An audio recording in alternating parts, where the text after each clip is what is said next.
Kia ora folk, good morning, and you're listening to Naturopathy with Bridgitt, recorded here at Radio Kidnappers in Hastings, Hawke's Bay. So welcome. Thank you for taking the time to listen, and I appreciate you. So I have a natural health clinic based in Napier. I am a qualified naturopath, medical herbalist, reflexologist and lymphatic drainage specialist.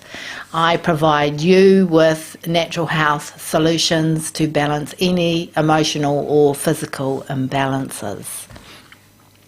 Today my chat is on premenstrual syndrome. Sorry guys, this is for women. But guys do get hormone imbalance too, so that's another day, another story. But mainly today I'm focusing on premenstrual syndrome, or PMS. And stay tuned for a tip of the day. I will try and remember that at the end of the day too. Okay. So, what is PMS, or premenstrual syndrome? And I see this quite a lot in my clinic, and when I'm out and about as well, I hear women talking about it. So premenstrual syndrome, it's quite a mouthful. We'll call it PMS. So most women who have period issues have PMS. So this is when there's an imbalance of symptoms going on, either the week leading up to your period and during your period. So what are these symptoms? So sometimes we get quite tender breasts, or they get enlarged with swelling, with edema. Sometimes we get sore lower abdomen pain. Sometimes we get pain in our lower backs as well. Sometimes we get facial hormonal acne, or sometimes we get acne here on the forehead.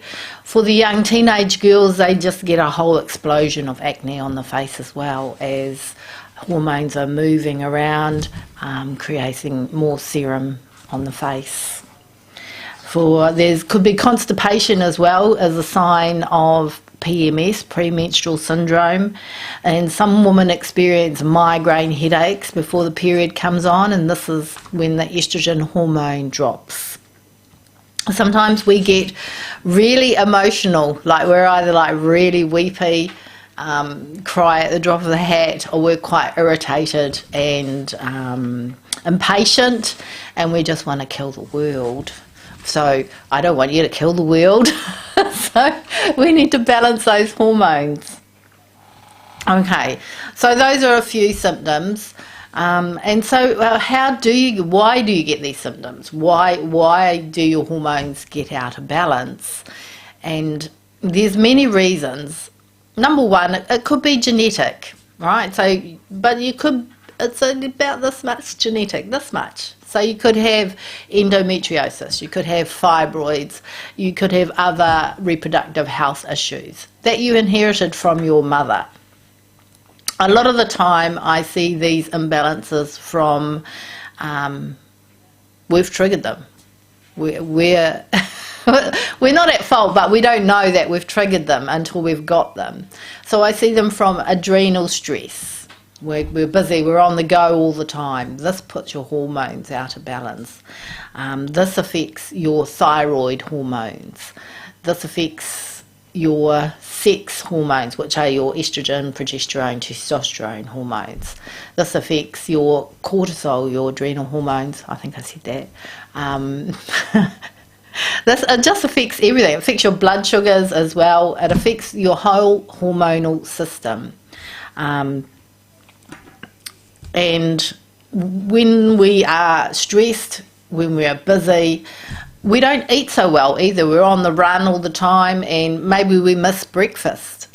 Breakfast is really, really important to set your day up with good protein, a good balanced breakfast, and it helps balance your blood sugars out for the rest of the day, which stop your hormones peaking, going up and down, blood sugars going up and down. So that all contributes to PMS, or premenstrual syndrome.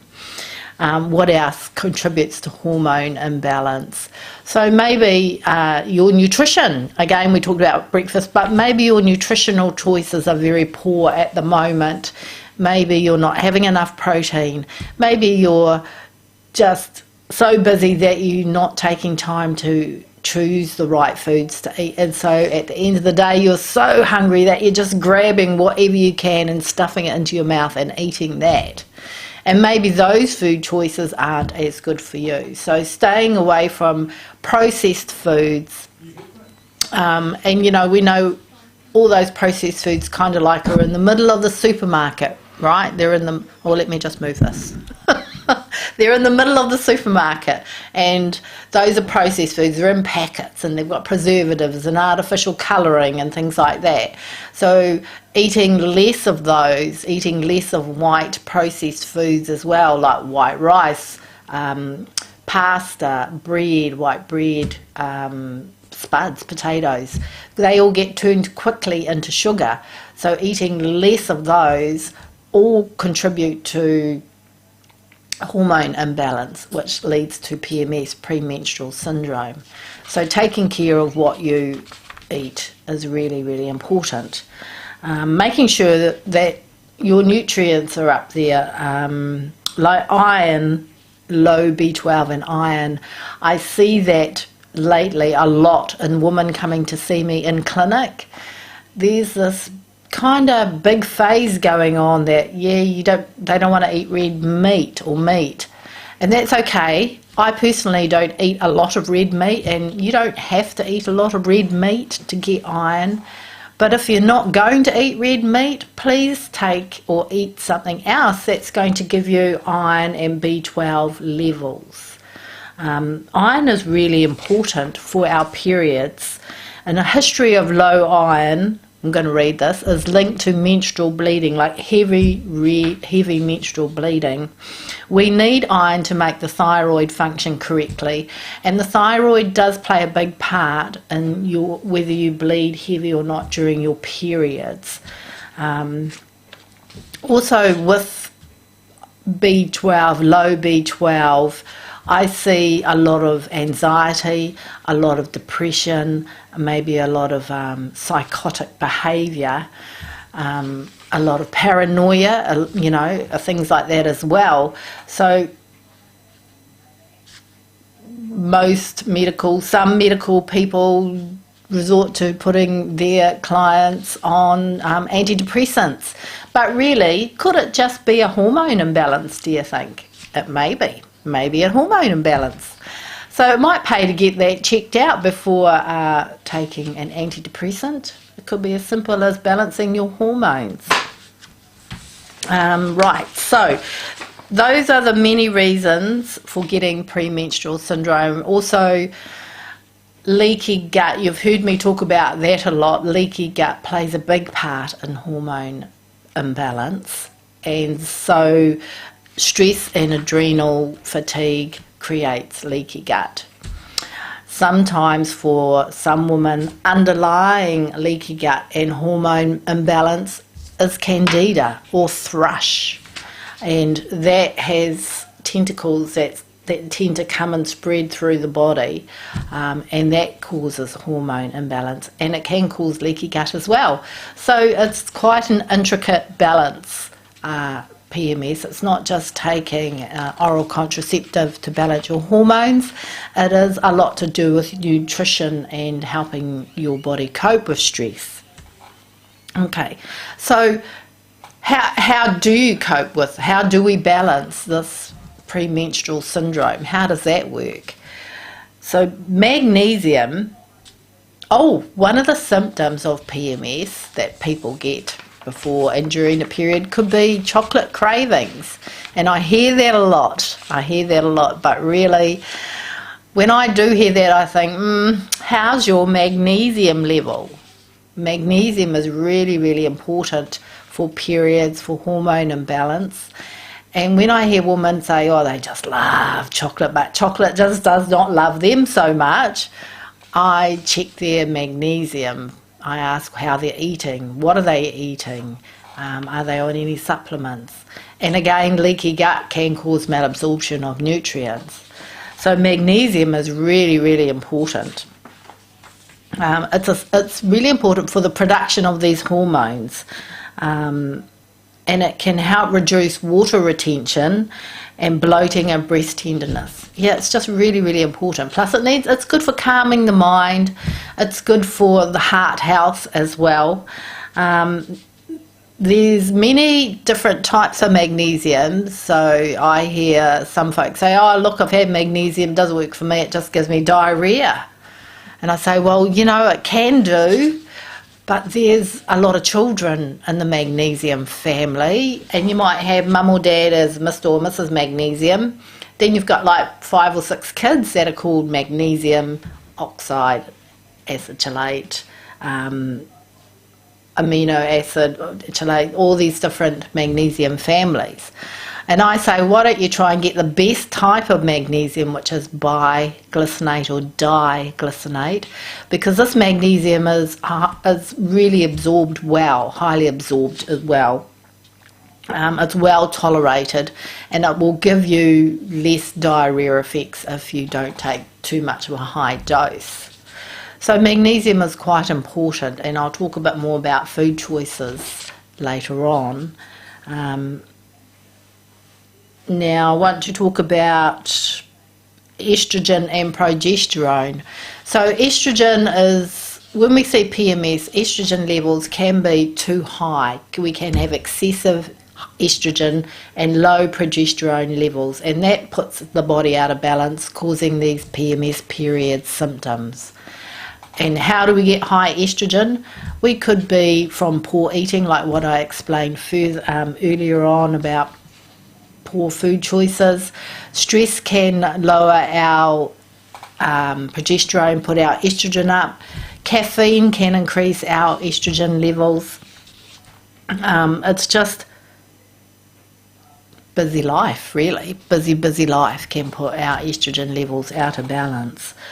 So bringing our progesterone levels up and creating more of a balance is what I do in clinic, because progesterone is so important. It's that we need it higher at the other end of the cycle of the period, and we need it for fertility, for example. Some women who are miscarrying or they've got infertility issues have very low progesterone hormone, and we need that high progesterone because it's important for the lining of the uterus, keeping that healthy, so that when the egg fertilizes and implants in the uterus wall, we want to keep that precious gift in. We want to help that precious gift grow. So making sure that your hormone levels are balanced is really important for fertility and miscarriage, making this really heartbreaking miscarriage. So it's important to fertilize the garden, so to speak, and get it ready for the gift to come in. Low progesterone you've heard me talk about thyroid, so low progesterone can affect thyroid, which in turn, you know, it's just a circle, and it affects your periods again and your heavy bleeding. Moods and depression, anxiety, weight gain. So low progesterone can affect weight gain as well, and fluid retention or edema.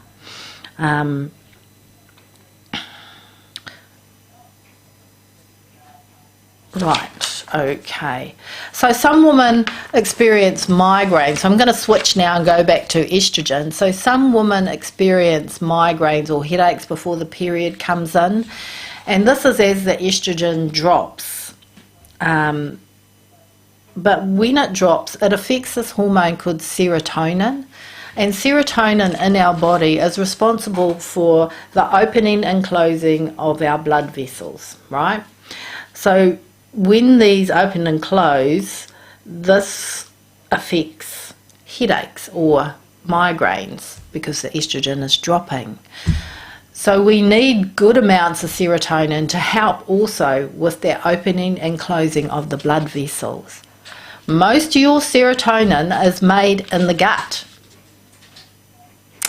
Most of your serotonin is made in the gut. So if you have leaky gut, poor absorption, not eating so well, a lot of stress, a lot of that serotonin is going to be depleted. And we also need serotonin to make us feel hallelujah, happy, happy, joy, joy in the mornings and out the whole day, actually.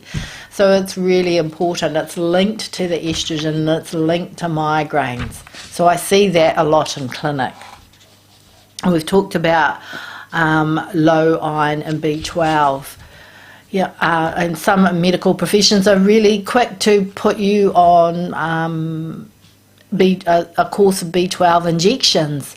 And yeah, that's great to quickly bring your B12 up, but if you come and see me, I want to say, what's going on and why aren't you getting your B12? Why aren't you converting your B12?